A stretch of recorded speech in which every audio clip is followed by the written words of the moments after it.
Alors, comme on l'a très bien compris, le faux gospel te fait pécher en te faisant adorer d'autres dieux. Ça, c'était le premier point. Et ce péché peut te conduire à la mort. Et cette mort, ça peut être physique ou même spirituelle.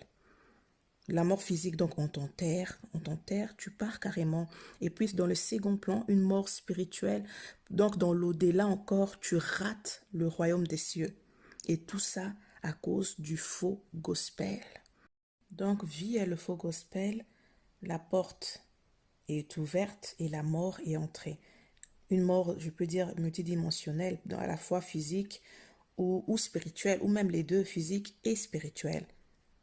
Le quatrième point, j'aimerais parler de l'envoûtement.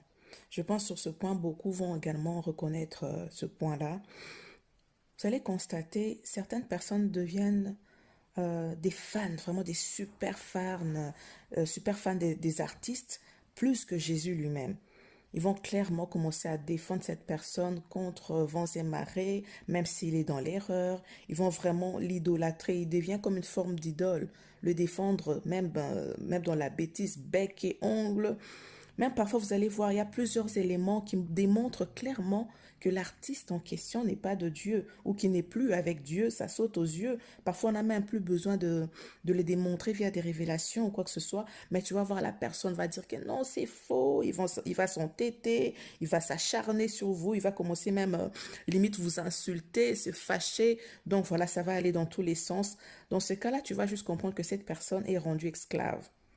Jésus, Jésus est venu pour nous libérer,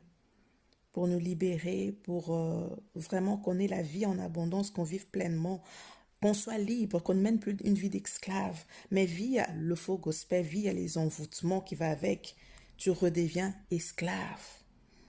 Et dans ce cas-là, la personne a besoin de délivrance afin que les voiles tombent, afin qu'il puisse de nouveau pouvoir voir les choses clairement.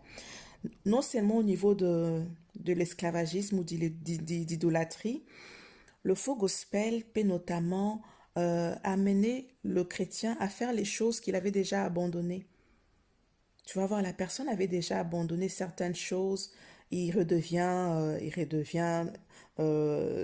retombe plutôt dans la pudicité, il peut retomber dans l'adultère, il peut plonger dans le vol, avoir des mauvaises pensées, faire des mauvaises choses.